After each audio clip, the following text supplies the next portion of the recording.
back. I actually think we're not seeing one of them because of the haze. But basically that's Jebel Rus. That's Mount Sinai. So again, these were not homes because this is a higher part of the city.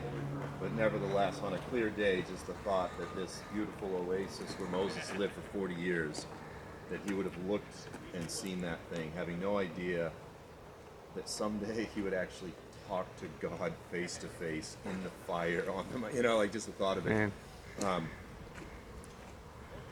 And also it's interesting, it's just a strange curiosity that Jethro Ruel was the priest of Midian.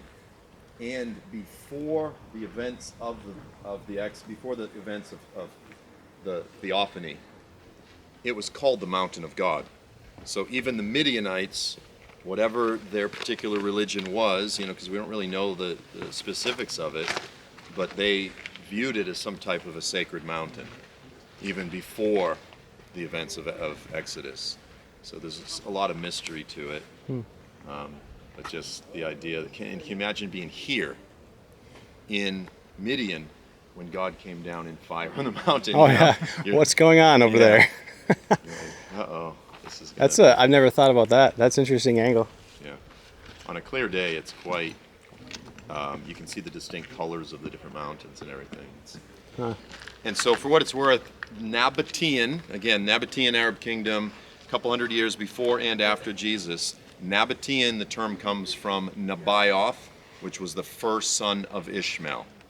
So all throughout this region, you've got the children of Ishmael, Nebaioth, Kedar. Well, I don't know all the names, but it's all part of the Abrahamic family. But Kedar, Dedan, Sheba, Nebaioth. You see these names mentioned quite a few times, throughout the biblical narrative. In fact, I'll maybe talk about this later, but when you look at Isaiah 60 is one of the most beautiful, magnificent, poetic chapters in the whole Bible that describes the Messianic age, the Messianic kingdom. And it's just describing all these things. It's real beautiful. And then all of a sudden it says, a multitude of camels will cover your land. You go, wait a minute, where these camels come from?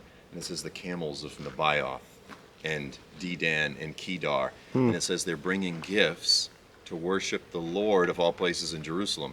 So you go, okay, Isaiah, I'm not sure if you're really up to speed on current geopolitical, religious, you know what I'm saying? But it portrays a multitude from this region bringing gifts to rebuild the house of God. And one thing I'll just say is, to try to understand within the Islamic world, the word Zion, in many ways you could compare it to the N-word, right? It's a word that's just shrouded with pain and division and confusion, and it's used in so many different ways.